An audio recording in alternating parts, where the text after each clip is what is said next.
প্রিয় দর্শক, শুভেচ্ছা সহ শুরু করছি ট্যাক্স হেল্পলাইন অনুষ্ঠান। চ্যানেল আইয়ের এই যে দীর্ঘদিনের কর সচেতনতামূলক যে অনুষ্ঠানটি, এই অনুষ্ঠানে আমরা সমসাময়িক বিষয় নিয়ে কথা বলে থাকি। দর্শক, আপনারা জানেন যে সারা দেশে ভ্যাট দিবস এবং ভ্যাট সপ্তাহ উদযাপন চলছে। এই বিষয়টি নিয়ে চ্যানেল আইও বেশ কয়েকটি পর্ব তৈরি করেছে অনুষ্ঠান, এবং যার মাধ্যমে আপনাদেরকে ভ্যাট মূসক বিষয়ক বিভিন্ন তথ্য আমরা দেওয়ার চেষ্টা করছি। আজ স্টুডিওতে আমরা দুজন বিশিষ্ট অতিথিকে পেয়েছি। আমাদের ভ্যাট কার্যক্রম নিয়ে, মূসক কার্যক্রম নিয়ে আমরা কথা বলবো। আমি পরিচয় করে দিতে চাই। আমার ডানে রয়েছেন জনাব নেয়াজুর রহমান, মহাপরিচালক, কাস্টমস গোয়েন্দা ও তদন্ত অধিদপ্তর, ঢাকা, এবং আমার বায়ে আছেন জনাব নাহিদ নওশাদ মুকুল, প্রথম সচিব, জাতীয় রাজস্ব বোর্ড। আপনাদের দুজনের প্রতি কৃতজ্ঞতা জানাই, ধন্যবাদ জানাই। দর্শক, তো আজকে আমি শুরু করতে চাই। প্রথমে আমার ডানে যে অতিথি রয়েছেন, ডিজি কাস্টমস ইন্টেলিজেন্স। এই যে আমাদের জাতীয় বাজেট আমাদের 7,90,000 কোটি টাকার, এর মধ্যে আমি যদি 5 লাখ কোটি টাকা ধরে নেই, প্রায় সবটাই এনবিআর আপনার আয় করে থাকে। এই সময়ে এসে ধরেন আমাদের তো বিদেশ নির্ভরতা আস্তে আস্তে কমাতে হবে। তো আমরা কিভাবে আরও স্বাবলম্বী হতে পারি? ভ্যাট কিভাবে আমাদেরকে এই যে নিজের পায়ে দাঁড়ানোর ভিত্তিটা মজবুত করছে? ধন্যবাদ।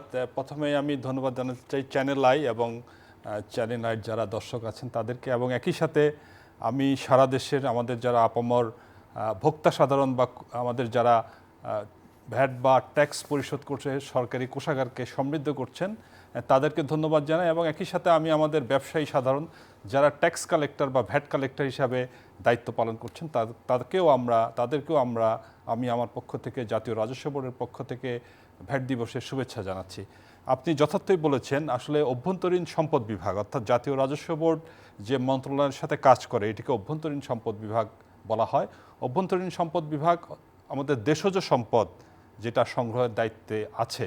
অর্থাৎ দেশজ সম্পদ হলো দেশের মধ্য থেকে দেশের জনগণ, দেশের ব্যবসায়ী সমাজ যে কর বা যে ভ্যাট এবং আমদানি শুল্ক দিয়ে থাকেন, এটাকে আমরা অভ্যন্তরীণ সম্পদ বলছি।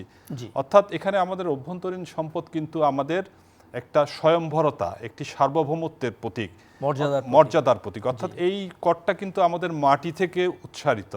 অর্থাৎ এই করটা যখনই আমার যতই বৃদ্ধি পাবে, এখানে যতই প্রবৃদ্ধি হবে, আমরা বিদেশ থেকে আমাদের যে অনুদান, বিদেশ থেকে যে আমাদের বিভিন্ন সত্ত্বে লোন নেওয়ার যে প্রক্রিয়া, সেটি কিন্তু কমতে থাকবে। আপনি জানেন যে একটি সরকারের দুটি ব্যয় আছে, একটি হলো উন্নয়ন বাজেট, আরেকটি হলো পরিচালন বা রাজস্ব বাজেট, এবং এই দুটি যোগফল মিলেই কিন্তু সরকারের ব্যয়। সুতরাং আমাদের জাতীয় রাজস্ব বোর্ডের অভ্যন্তরীণ সম্পদ বিভাগ যত বেশি দেশজ সম্পদ অর্থাৎ আমদানি শুল্ক, ভ্যাট এবং আয়কর আদায় করতে পারবে, ততই কিন্তু আমাদের এই পরনির্ভরতা অর্থাৎ বিদেশি যে সাহায্য, বিদেশি যে অনুদান বা বিভিন্ন কঠিন সত্ত্বে যে আমাদেরকে সুদ সহজে ঋণ নিতে হচ্ছে, এই চাপ থেকে কিন্তু দায় থেকে আমরা মুক্তি পাব।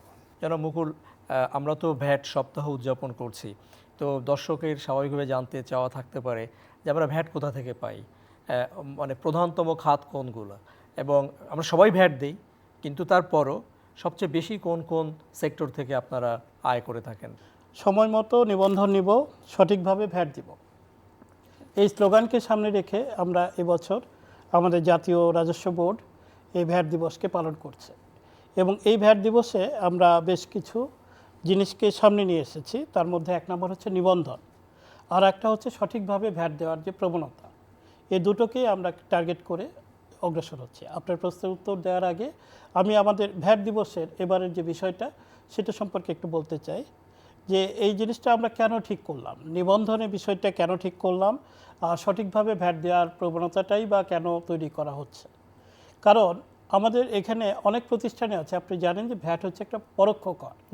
পরোক্ষ কর হিসেবে একজন সাধারণ মানুষ থেকে শুরু করে রাস্তার ভিক্ষুক থেকে শুরু করে যে কোনো পর্যায়ের লোকে কিন্তু এই ভ্যাটটা প্রদান করে, এবং এই ভ্যাটটা যেখানে প্রদান করে সেগুলো হচ্ছে আমাদের ভ্যাট ট্রাস্টি, বিভিন্ন দোকান, শপ, ছোট দোকান, রিটেলার বা বড় দোকান। কিন্তু দেখা যাচ্ছে যে অনেক সময় এই দোকানগুলো ভ্যাট প্রদান করছে ঠিকঠাক মতোই, কারণ ভ্যাট তো উৎসে কর্তন হয়ে যাচ্ছে। যখন আমি একটা প্রোডাক্ট কিনছি তখন ভ্যাটটা কিন্তু গভর্নমেন্টের কোষাগারে জমা হচ্ছে, কিন্তু হিসাবটা ঠিকমতো যাচ্ছে না, কারণ প্রতিষ্ঠানটার নিবন্ধন নেই হিসেবে সে যেহেতু অর্থনৈতিক নাগরিকত্বই পায়নি, সো তার যে পরবর্তী স্টেপ অর্থাৎ হচ্ছে সে যে রিটার্ন জমা দেবে এবং সেই রিটার্নের হিসাবটা যে জাতীয় রাজস্ব বোর্ডের যে আইভাস সিস্টেম আছে, গভর্নমেন্টের যে আইভাস সিস্টেম আছে, সেটার সাথে যে ইন্টিগ্রেশন হবে, অর্থাৎ এই প্রত্যেকটা ধাপ একটা একটা করে যে অগ্রসর হবে, সেই জিনিসটাই ঘটতে পারছে না। এর ফলে আমরা নিবন্ধনকে এক নম্বরে নিয়ে এসেছি আমাদের প্রায়োরিটি হিসেবে, যে আমরা যদি সঠিকভাবে নিবন্ধন নিতে পারি তাহলে পরের ধাপগুলোতে আমরা অগ্রসর হতে পারবো। ভ্যাটের আরেকটা বিষয় হচ্ছে, ভ্যাট হচ্ছে একটা জালের মতো, কর জালের মতো, এবং এতে ভ্যাট ব্যবস্থার মূল সূত্রটাই হচ্ছে রেয়াত ভিত্তিক ব্যবস্থা। রেয়াতের ব্যাপারটা যদি আমি আপনাকে একটু বুঝিয়ে বলি, যে আমি একজন ব্যবসায়ী হিসেবে একটা প্রোডাক্ট কিনলাম, যেখানে আমি 100 টাকা প্রোডাক্ট কিনলাম, 15 টাকা ভ্যাট দিলাম। দেওয়ার পর আমি এটার কিছু ভ্যালু এডিশন করলাম বা করলাম না, মোড়কজাত করলাম বা করলাম না, কিন্তু আমি এটা বিক্রি করলাম 300 টাকায়। সেক্ষেত্রে আমি যিনি কিনছেন, ক্রেতা, তিনি 345 টাকা দিয়ে অর্থাৎ ভ্যাট সহ এটা কিনছেন। এখন আমি যদি রেয়াত নিতে পারি মাঝখানে ব্যবসায়ী হিসেবে, তাহলে আমি এই 45 টাকা থেকে যে আগের যে 15 টাকা বাদ দিয়েছি, সে রেয়াতটুকু বাদ দিয়ে 30 টাকা ভ্যাট দিলে আমার জন্য যথেষ্ট হয়। কিন্তু আমি যার কাছ থেকে কিনছি তার যদি নিবন্ধন না থাকে, মানে প্রাইমারি প্রডিউসার যিনি, তার যদি নিবন্ধন না থাকে, তাহলে আমি এই রেয়াতের সুবিধাটা আর পাচ্ছি না। অর্থাৎ ভোক্তাকে 45 টাকায় ভ্যাট দিতে হচ্ছে, কিন্তু আমি ব্যবসায়ী হিসেবে যে সুবিধাটা পাওয়ার কথা ছিল সেটা পাচ্ছি না। তা এই সুবিধা যদি না পাওয়া যায়, তাহলে ভ্যাট ব্যবস্থার যে শৃঙ্খল, যে ও ভ্যাট দেবে তার থেকে আমি ভ্যাট ভ্যালু দেব, চেইনটা ডিসরাপ্টেড হচ্ছে। এই জন্য আপনি ভ্যাট দিচ্ছেন, সাথে আপনাকে অবশ্যই নিবন্ধনটাও করতে হবে। আমরা ধরেন নিবন্ধন প্রক্রিয়াটা, আমরা করদান প্রক্রিয়াটা সহজ হয়েছে আগের চেয়ে নিঃসন্দেহে, কিন্তু আমরা ধরেন মুঠোফোনে আমরা যে অ্যাপ ব্যবহার করে আমরা বিভিন্ন সেবা নিয়ে থাকি। ব্যাংকের আমি যদি বলি, অনেক অনলাইন ব্যাংকিং আমরা করে থাকি। আমরা বিকাশ, নগদ, রকেট এসবের যে টাকা পাঠাই, টাকা আনি। ভ্যাটের নিবন্ধনটাও কি এইরকম সহজ করা যায় কিনা? ভ্যাট অনলাইন সিস্টেমকে মাঠে নিয়ে আসলাম 2021 সালের 1 জুলাই। তখন থেকেই অনলাইনে ভ্যাট নিবন্ধন করার সুবিধা আছে এবং সেটা করা যায়, এবং লোকজন করছেও, অনলাইনেই ভ্যাট নিবন্ধন করছে।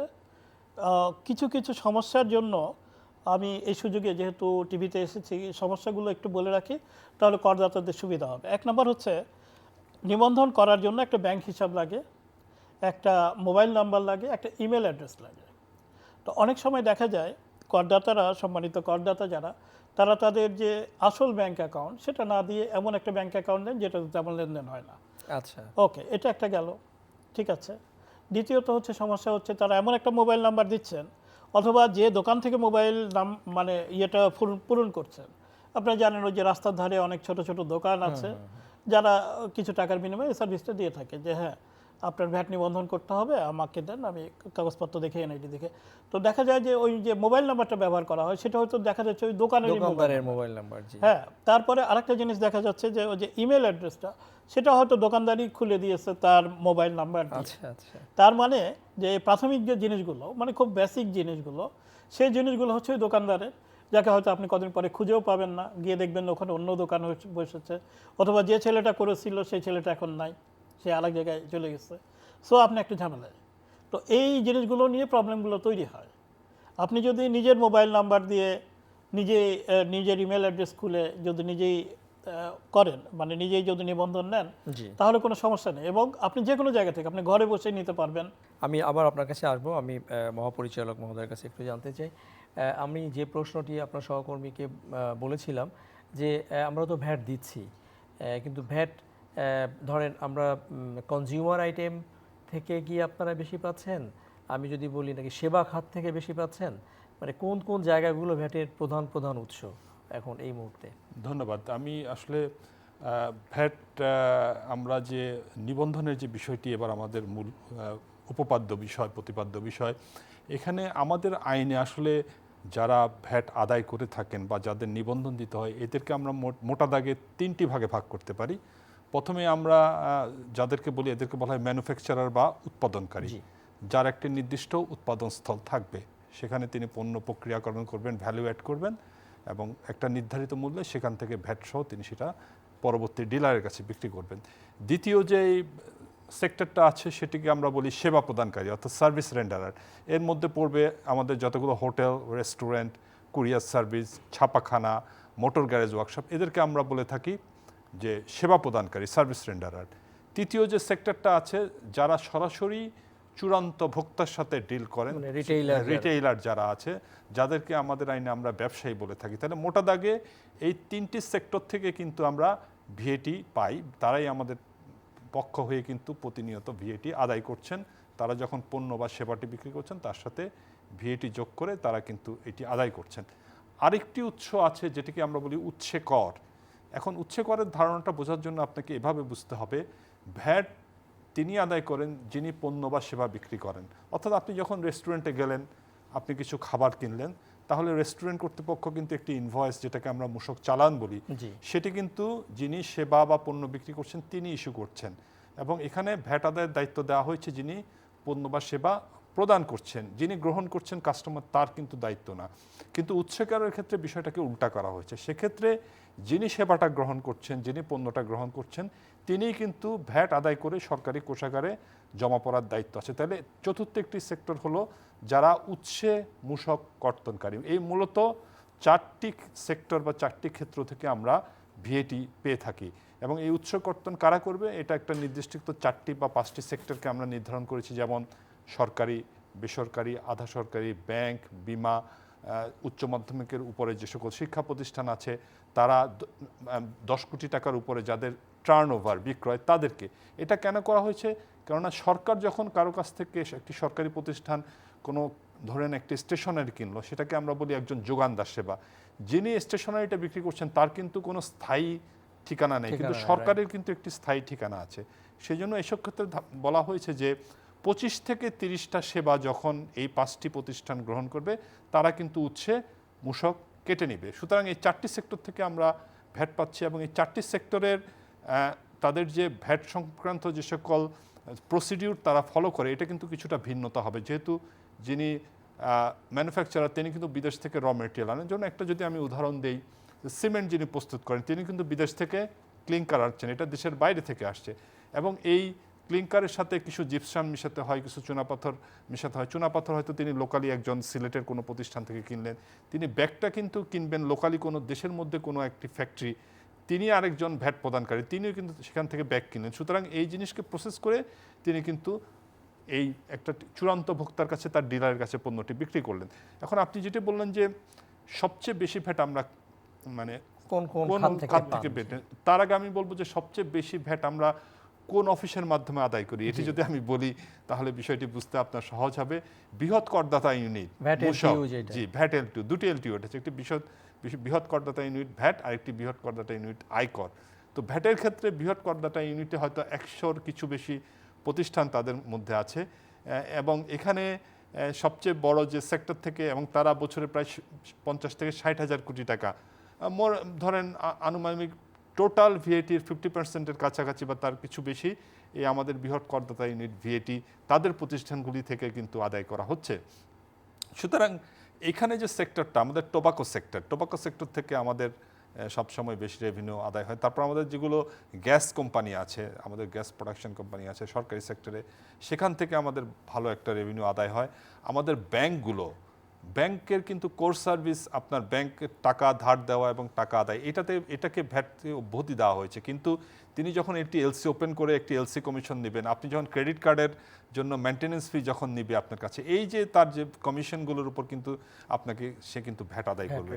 তো সুতরাং আমাদের মূল যে ভ্যাটের যে আসলে যে করদাতা যারা আছেন, এর মধ্যে আসলে বেশিরভাগ যারা ম্যানুফ্যাকচারার, তাদের উপরই কিন্তু আমাদের আসলে ভ্যাটের নির্ভরশীলতা এখনও রয়ে গেছে। আমাদের যদি বলি, আমাদের মেডিসিন সেক্টর, আমাদের টাইলস, আমাদের অ্যালুমিনিয়াম, আমাদের সিমেন্ট, আমাদের ইস্পাত শিল্প, এগুলি কিন্তু বড় বড় সেক্টর। এই সেক্টরগুলি থেকে কিন্তু আমরা একটা বড় রকমের, অর্থাৎ উৎপাদনকারী প্রতিষ্ঠানগুলোও কিন্তু আমাদের টোটাল ভিএটির একটা উল্লেখযোগ্য অংশ কিন্তু এই খাত থেকে আসছে। আমি একটি সম্পর্ক প্রশ্ন করতে চাই, সরকারের যে প্রতিষ্ঠানগুলো রয়েছে, আমরা জানি যে আপনারাও সরকারের একটা প্রতিষ্ঠান। আবার আমি যদি ধরি পেট্রোবাংলার কথা বলি, পেট্রোবাংলার অধীনস্থ যে কোম্পানিগুলো, জি গ্যাস কোম্পানি এবং তেল কোম্পানি, বাপেক্স, বিপিসি, দুইটা সরকারের বড় যে কর্পোরেশন, এদের কাছ থেকে আপনাদের ভ্যাট প্রতি বছর কি আপনারা পেয়ে যান নাকি বকেয়া থাকে? এটা জানার খুব আগ্রহ আর কি। এটার বকেয়াটা আমার জানা মতে আমদানি পর্যায়ে যে আপনার বিপিসি যে তেলটা আনে এটার উপর একটা বকেয়া থাকে, এবং এটা আমরা প্রতি বছরই চেষ্টা করি অর্থ মন্ত্রণালয়ের সাথে যোগাযোগ করে একটা বড় একটা চাঙ্ক অ্যামাউন্ট যাতে আসে। এটা আসলে যেহেতু G2G এবং এখানে যেহেতু ফিউয়েলের একটা মানে কন্টিনিউয়াস সাপ্লাই একটা দেশের জন্য কিন্তু অতি গুরুত্বপূর্ণ, কেননা আমাদের যে যোগাযোগ ব্যবস্থা এই যেটা যাতে নিরবিচ্ছিন্ন হয়, এই জন্য কিন্তু আমাদের তেলের সরবরাহ এবং প্রাপ্যতা, আমাদের যেসব ফিলিং স্টেশন আছে এগুলি কিন্তু অব্যাহতভাবে এখানে আমাদের জ্বালানি থাকতে হবে। এবং এটা শুধু যে আপনার শুধু যে আমাদের যে মানে ফিউয়েল যেটা আসছে আমাদের যেটা এটা কিন্তু আবার প্রসেসিং হচ্ছে আমাদের যেটা ইস্টার্ন রিফাইনারি আছে, এবং সেটা আবার কিন্তু তাদের 3টি রাষ্ট্রায়ত্ত যেসব পদ্মা, মেঘনা, যমুনা তাদের মাধ্যমে যে চেনের মাধ্যমে এগুলি কিন্তু সরবরাহ হচ্ছে। তবে মূল বকেয়াটা কিন্তু থাকে কিন্তু আমদানি পর্যায়ে, এবং এই আমদানি পর্যায়ের বকেয়াটা আমরা সরকারের সাথে বা জ্বালানি ও খনিজ সম্পদ মন্ত্রণালয়ের সাথে যোগাযোগ করে আমরা সবসময় এই বকেয়াটা আদায় করছি। জি, আমি একটু জানতে চাই জনাব নাহিদ নওশাদ বকুল, আপনার কাছে যে সিগারেট যেহেতু আমাদের ভ্যাট আয়ের সবচেয়ে বড় উৎস, কিন্তু এটা নিয়ে আবার অনেক কথাবার্তাও আছে যে সিগারেট কোম্পানিগুলো সবসময় একটা টেন্ডেন্সি থাকে যে তারা নানা রকম কায়দা কৌশলে এই 100 টাকা 300 টাকা এইগুলোর অনেক হিসাব কিতাবের মার প্যাচে করে ভ্যাট আপনার সরকারি কোষাগারে শেষ পর্যন্ত আপনারা কতটুকু পান। তো আপনারা এই ব্যাপারে আমি শুনেছি যে আপনারা অভিযান চালাচ্ছেন দেশব্যাপী, ভ্যাট সপ্তাহ চলছে, এটা মানুষ জানতে চায়। গত 1 জুলাই থেকে আজকে পর্যন্ত, যখন আমরা রেকর্ডিং করছি ডিসেম্বর মাসে, তখন পর্যন্ত প্রায় 12,000 অভিযান চালানো হয়েছে। বিড়ি, সিগারেট এবং নন স্মোকিং টোবাকো আছে এর মধ্যে, যে গুল, জর্দা, এগুলোও কিন্তু একটা বিশাল সেক্টর। এবং স্মোকিং টোবাকোর যে সেক্টরটা আছে এই সেক্টরটাও কিন্তু ওটা হচ্ছে খুব বেশি কম নয়, খুব বেশি ইনফর্মাল সেক্টর এটা। সিগারেট যেমন সবসময় দেখা যায় বা সিগারেটের ধোঁয়া ওঠে, ওটার ধোঁয়া ওঠে না, কিন্তু ব্যবহারটা আছে, বেশ ভালো ব্যবহার আছে। তো আমরা এই তামাকের এই যে অপব্যবহার বা তামাকের যে এই বিষয়গুলো এবং রাজস্ব প্রদান না করে তামাক ব্যবহারের যে বিষয়টা, এটাকে প্রতিরোধ করার জন্য অভিযান চালাচ্ছি। এই 12,000 যে অভিযান চালানো হয়েছে আজকে পর্যন্ত, এই গত 1 জুলাই থেকে, এর মধ্যে প্রায় 4,000 অভিযানে আমরা সফলতা পেয়েছি। এবং প্রত্যেকটা অভিযানেই কম বেশি ছোট বড় অনেকগুলো আমরা কোনো সময় গাড়ি ভর্তি সিগারেট পেয়েছি, যেগুলো ব্যান্ডরোলবিহীন জাল সিগারেট। তারপরে বিদেশ থেকে আমদানিকৃত অবৈধ সিগারেট, সেগুলো আমরা ধরবার জন্য চেষ্টা করছি। এই যে ব্যান্ডরোল বিহীন যে সিগারেট বা বিড়ি আপনারা পাচ্ছেন, এগুলোর টেন্ডেন্সি মানে আমি একটু বুঝতে চাচ্ছি যে এটা কি ছোট ছোট কোম্পানি নাকি বড় কোম্পানিগুলো যারা ব্র্যান্ডের আমাদের দেশে দেশি বিদেশি তাদেরও আছে এরকম ব্যান্ডরোলবিহীন? যাদের সিগারেট তৈরি করা হয় সেগুলো তো কোনো বড় কোম্পানিরই সিগারেট, কিন্তু তৈরি তো আর তারা করছে বলে আমাদের কাছে কোনো প্রমাণ নেই। ফাঁকি দেওয়ার যে প্রবণতা, তো এটা ধরবার পরে আমরা আমাদের যে বড় কোম্পানিগুলো বা প্রতিষ্ঠিত যারা আমাদেরকে ভ্যাট দেয় তাদের সঙ্গে যখন আলোচনা করি যে আপনাদের এই সিগারেট, তখন তারা সবসময় অস্বীকার করেন যে না, এই সিগারেটটা আমরা তৈরি করি না, বরং আপনারা ধরছেন, এই জন্য আপনাদেরকে ধন্যবাদ যে আমাদের ব্যবসাটা রক্ষা হচ্ছে। এইসব এই ইলিগাল এবং এইসব নকল সিগারেট দিয়ে বরং আমাদের সিগারেটের ব্যবসাটাকে ধ্বংস করা হচ্ছে। তারা বরং আমাদের এই দাবিটা কি যৌক্তিক, আপনার কি মনে হয়? না, তাদের এই দাবি বিপরীতে কোনো সত্যতা আমরা পাইনি যে তারাই তৈরি করছে, এরকম কোনো পাইনি যে তারা ব্যান্ডরোলবিহীনভাবে তৈরি করছে। আর সিগারেটের ব্যাপারে জাতীয় রাজস্ব বোর্ডের একটা আলাদা নজর, আলাদা এসআরও, আলাদা সব কিছুই আলাদা করা আছে। এবং আপনি জেনে খুশি হবেন যে প্রত্যেকটা সিগারেট প্রতিষ্ঠানে আমাদের লোকজন, কাস্টমসের এবং যে ভিএটির লোকজন 24 ঘন্টা পাহারা দেয়, এবং বাই রোটেশন 24 ঘন্টা এখানে পাহারা চলে। তারা প্রোডাকশন প্রসেস দেখে, তারা সিগারেটের ম্যানরোলে লাগানোর যে বিষয়টা সেটা দেখে, তাদের গোডাউনে পাহারায় থাকে, এবং যখন সিগারেটগুলো বের হয়ে যায় তখন কত ট্রাক সিগারেট বের হয়ে যাচ্ছে সব কিছুই করছে। এবং আপনি আরেকটু জেনে খুশি হবেন যে যেটা এখন মানুষের মাধ্যমে আমরা করছি, লোকবলের মাধ্যমে, সেই জিনিসটাকে আরেকটু মেকানাইজ বা ডিজিটাল করা যায় কিভাবে, যাতে মানুষের ইনভলভমেন্টটা কমে। আমরা সব কিছুতেই শেষ পর্যন্ত মানুষের ইনভলভমেন্ট কমাতে চাচ্ছি এসব ক্ষেত্রে, জি যাতে জিনিসগুলো স্বচ্ছতা বৃদ্ধি পায়। তো এই জন্য জাতীয় রাজস্ব বোর্ড একটা চিন্তাভাবনা করছে, খুব জরুরি চিন্তাভাবনা। সেটা হচ্ছে সিগারেট এবং বিড়ি দুটোর ক্ষেত্রেই এমন ধরনের প্যাকেট তৈরি করা হবে যা শুধুমাত্র এক দিক দিয়েই খোলা যাবে। আমি একটা সিগারেটের প্যাকেট নিয়ে এসেছি, আপনাকে দেখাচ্ছি। আচ্ছা এটা বাংলাদেশের সিগারেট নয়, এটা বিদেশের সিগারেট। এই সিগারেটটা শুধুমাত্র এক দিক দিয়েই খোলা যাবে, দুই দিকে খোলা যাবে না। অর্থাৎ একদিকে যদি আপনি খোলেন, তাহলে এইখানে আমরা যে ব্যান্ড রোলটা লাগাই, সেই ব্যান্ড রোলটা থাকবে আমাদের সিকিউরিটি ফিচার সহ, এবং এটা হবে পারফোরেটেড। পারফোরেশনের বিষয়টা ওই যে আগের যুগে যে ডাক টিকেট ছিল, পারফোরেটেড করা থাকতো দুটো ডাক টিকেটের মাঝখানে। অর্থাৎ এমনভাবে এটা পারফোরেটেড করা হবে যে আপনি যদি সিগারেটের প্যাকেটটা খোলেন, তাহলে এই ব্যান্ড রোলটা আপনি আর দ্বিতীয়বার ব্যবহার করতে পারবেন, ছিঁড়ে যাবে। আর এই ব্যান্ড রোলে আমরা অন্যান্য সিকিউরিটি ফিচার এখন যেগুলো আছে, বিভিন্ন সিকিউরিটি, এখানে বিভিন্ন রকম রং, বিভিন্ন রকম ডিজাইন অ্যাম্বুশ করা বা ডিজাইন অনেক কিছু আছে, তার সঙ্গে নতুন করে যুক্ত করতে চাচ্ছি। সেটার নাম হচ্ছে কিউআর কোড। কি হবে তাতে? কিউআর কোড এটার মধ্যে একটা অংশের মধ্যে থাকবে আমাদের আগের যে সিকিউরিটি ফিচারগুলো সেটা থাকবে, পারফোরেশন থাকবে, তারপরে থাকবে কিউআর কোড। পারফোরেশন ছিঁড়লে পুরোটা নষ্ট হয়ে যাবে। আর এই কিউআর কোড স্ক্যান করলে আমাদের যে কোনো সাধারণ নাগরিক, যে কোনো ভোক্তা যখন এই কিউআর কোডটা স্ক্যান করবে, তখন সেখানে উনি বেশ কিছু তথ্য পাবেন। এক নম্বর হচ্ছে এই সিগারেটে ডিউটি পে করা আছে কিনা। ওকে। তারপরে ডিউটি পে করা থাকলে সবুজ রং দেখাবে, আর না থাকলে লাল রং দেখাবে। পুরো জিনিসটাই সবুজ বা লাল দুই রঙে করবে। এবং এটা কবে ম্যানুফ্যাকচার হয়েছে, কোন কোম্পানি এটা ম্যানুফ্যাকচার করেছে, এবং এটার মেয়াদ কতদিন, এবং এটা কোন অঞ্চলে পরিবাহিত হয়েছে, জি মানে সিগারেট কোম্পানি এটা করার পরে কোন অঞ্চলে পাঠিয়েছে, এই সবগুলোই এখানে থাকবে। অর্থাৎ ট্রেস অ্যান্ড ট্র্যাক এই পুরো জিনিসটাই এই সিস্টেমের মাধ্যমে করা যেতে পারে। এই সব কিছুই, অর্থাৎ আমাদের যে সামাজিক, সাংস্কৃতিক এবং অর্থনৈতিক যে নিরাপত্তা, সব কিছুই আমরা স্থাপন করতে পারবো এই প্রযুক্তির মাধ্যমে। যে অনেক অনেক ভালো একটি খবর আপনি জানালেন ভ্যাট সপ্তাহ উদযাপন চলাকালে। আমরা শেষ করব।